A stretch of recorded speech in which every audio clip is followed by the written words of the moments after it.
Hi, this is Dr. Kathryn Dao. I have as my guest today's experts on reproductive health in rheumatic diseases, Dr. Jill Buyon and Dr. Bonnie Bermas. Thank you both so much for being here with me today. Thank you for having us. Thank you.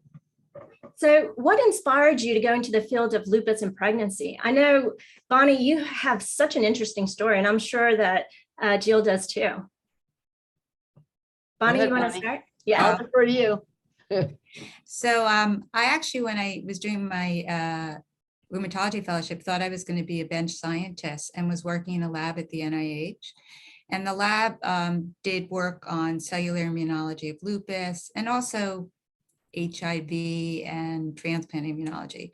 And I became interested in this sort of immunology of pregnancy and how that would then go further and impact our rheumatic diseases, that sort of double whammy or that intersection.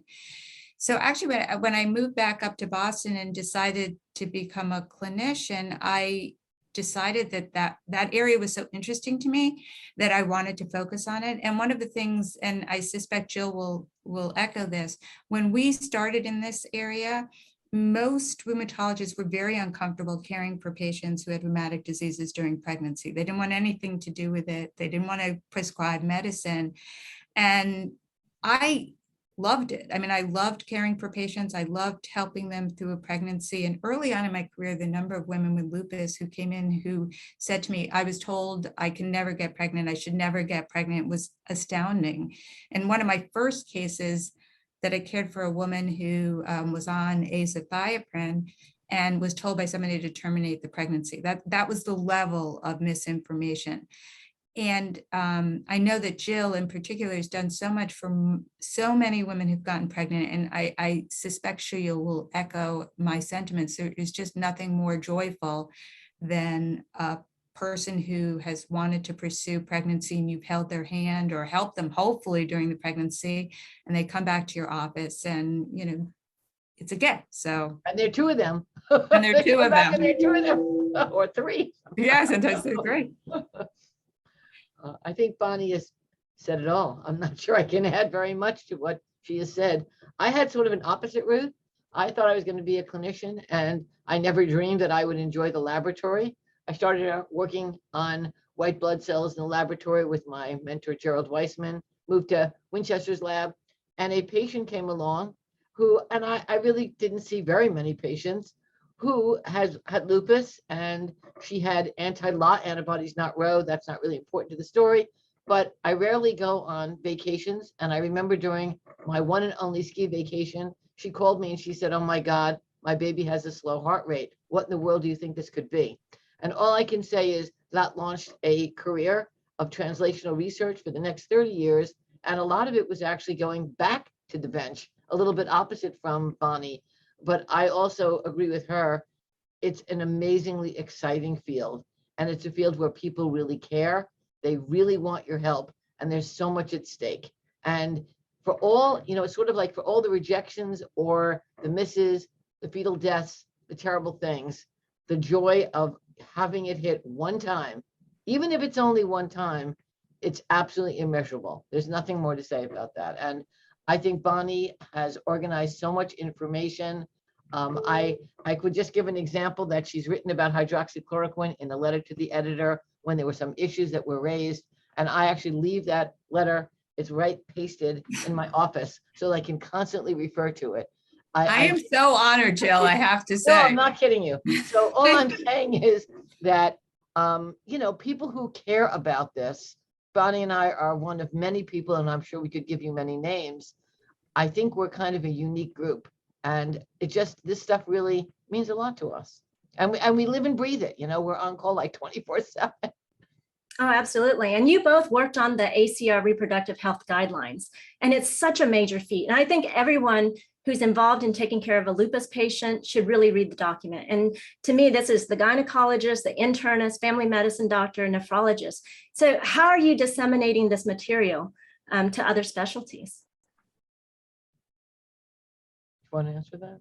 Sure. I mean, I think what happens, and I know Jill and her group quite well, when you work in this field, you've already established those relationships. We I think if you do lupus in general, like you have to have in your back pocket your list of your people in other disciplines that you refer to. So one of the things that I've done since I came down here is I actually sit in the maternal fetal medicine clinic on Monday afternoons. And I will see patients, but more than anything, I'm a resource for the fellows, the residents, the attendings, for what we learned. I mean, and Jill will speak, we were both very involved with the guidelines, and we all learned so much about the existing literature. This was a educational experience for us, even though we've been doing it for a while. We learned so much. And so these questions come up. Questions are also, as you know, Kat and Jill, they're very nuanced and very, very idiosyncratic to a patient. So talking about cases, talking about what you do is, I think, the best way to disseminate the information. There were some lovely sessions at the ACR meeting, a study group, and that Lisa Samaritano, who's a big leader in this field, led. And then she and Dr. Talabi did a beautiful session on applying the guidelines to real world situations. And I think that was enormously successful venue for doing this. The ACR has been great at promoting it. I mean, I just want to say that they're very good at promoting it. They've often had state-of-the-art lectures, which are invited by, one of 5 or 6 of us. And I think that's really been an excellent venue. Plus, we reference it all the time when we're writing papers. And these are the kinds of things that I talk about, put it even in epic notes. I mean, I've actually found myself writing Samaritano, A&R, or, ARD, because the beauty of it, it was actually almost like published twice. It's in 2 journals, a European journal, and it's in our American journal, our 2 top rheumatology journals. So it goes in a lot of my epic notes just as a referral source. I look at it constantly because I honestly cannot remember all of the things that we said, and it's extremely helpful.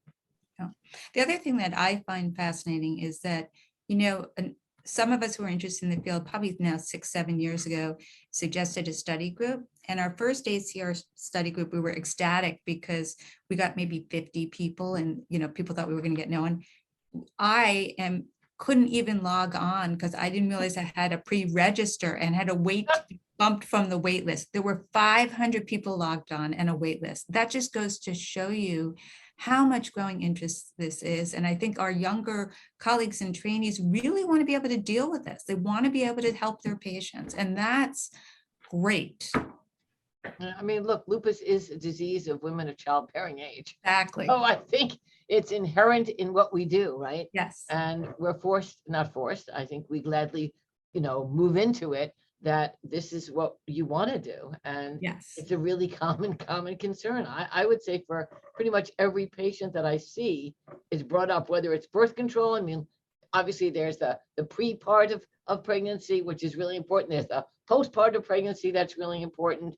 It's everywhere. I mean, and then, there's even menopause that we have to deal with. So reproductive issues and women's health, gynecologically and otherwise, are just very intrinsic to management of lupus, which is interesting because I'm not really knowing that much about bones. So we could have this whole conversation, talk about bones, right?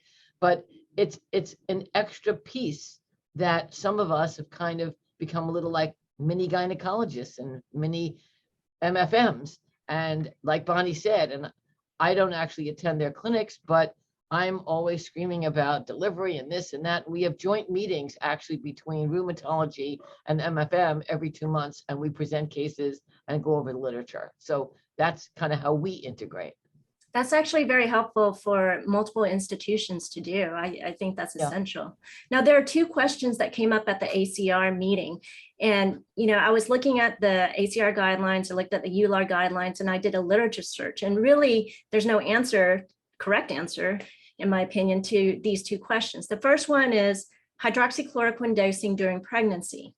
Megan Close uses 400 milligrams a day throughout all of the pregnancy, whereas Lisa Samaritano uses a weight-based dosing. What do you all use? Well, you want to answer first, Bonnie, because I actually.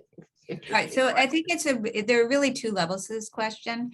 I tend to do what Lisa does, and I just keep patients on the dose I have them. But I think one of the sort of subtext of this is and Jill really is knowledgeable about this. Oh, no. We don't know about how dosing translates into blood levels or serum levels. That's number one. We're not all routinely measuring them, so we don't know. And moreover, at least my read of the literature, and please correct me if I'm wrong, is there isn't even really clear literature on what's the dose you need to get to prevent disease flares. And I think that's really important information that we're going to start seeing, because many people are now very interested in measuring levels. So I don't think there's a right or wrong whether you do 400 milligrams a day or weight-based dosing. Jill's done some lovely work with measuring serum levels. I think the more we start incorporating that into practice and understand what's the level you need to be at so you prevent a flare, or is there a level, or is it idiosyncratic, I think we'll have better information. Jill? Bonnie's 100% right in everything she said, but there's a paper that's under review actually in our journal, Lupus Science and Medicine, not that I'm trying to plug that, but it goes over pregnancy physiology and levels. And it made a statement about adjustment. And I actually called Lisa Samaritano, and there's no evidence about adjusting during pregnancy at this point. We know there's hemodilution because there's increased plasma volume, but we don't know. But there's also, not only do we not know what the level is in a non-pregnant patient that we need to achieve, but we don't have any idea whether that really correlates with flare or not. People have tried to get you to 1,000 nanogram per ml. Right. And then, is that really right? People flare or they don't. And in this particular paper, they were talking about non-compliance at less than levels of 100. I've used levels of 200. So what does that mean? And then in my case, or I should say my case, but we're treating two people. Sometimes we're treating the mother to prevent flare, and sometimes I think we're treating anti-Rho positive women to maybe avoid a problem in the baby. So what's the level that this fetus sees? I have really very little clue, because of course we did not do levels during pregnancy, but we did do cord blood levels. And it was very interesting that cord blood levels paralleled very much the mother's levels. But that's, at the end of the pregnancy, who knows what is happening in the middle? And I think unknown. Bottom line, I do exactly what Bonnie did. I keep patients on the same dose. Now, if it's only for consideration of prevention of heart block, the only reason I make it 400 is that happened to be what we did in the one study that we actually did prospectively. So, but there's no clear reason for why we did what we did. We just wanted to keep it uniform. And then the other question that circulated around was methotrexate in breastfeeding, because there was recent data from mother to baby showing very little goes into breast milk. Are you permitting your women who have been, pre-pregnancy on methotrexate doing great to continue it during lactation? I don't have an answer to that. Maybe Bonnie, I so saw the question and I didn't really know. It's near and dear to my heart, because when we did the guidelines, we were often given little assignments of our own little thing to look up. And so I looked at this issue of methotrexate and breastfeeding. And from my recollection of the guidelines, the data, even several years back, has shown very little transmission into breast milk. Our hands were tied for the following reasons. It's a very circular thing. There's recommendations to avoid, and this is even in LACMed, to avoid methotrexate in breastfeeding. But why? It's really based on data on neonates who were receiving very high doses of methotrexate for CNS tumors. Okay, and that dose of the methotrexate, or for tumors in general, that dose of the methotrexate accumulated in the neurologic system. So for that reason, and it's really circular, if you try and look, like this one's quoting this one, who's quoting this one, who's quoting this one, but no one's really telling you data, that the American College of Pediatrics recommends avoiding breastfeeding. I was recently at the reproductive rheumatology meetings that are international, and I was called on this by the Europeans because they made the point, hey, none of this is getting into breast milk. Why did you make those recommendations? So we're in a really, a quagmire, right? Because, we've done this for years and said absolutely not. So that was a very long-winded answer. But I would say to my patients, if you really know methotrexate is your best drug, and you're planning on nursing, the data suggests that very, very, very little, if get into breast milk and will arrive at the fetus. But you have to understand that this edition of the guidelines, this is what the American Academy of Pediatrics says. It's a very low risk thing. So it's not allowed, it's a kind of a conversation.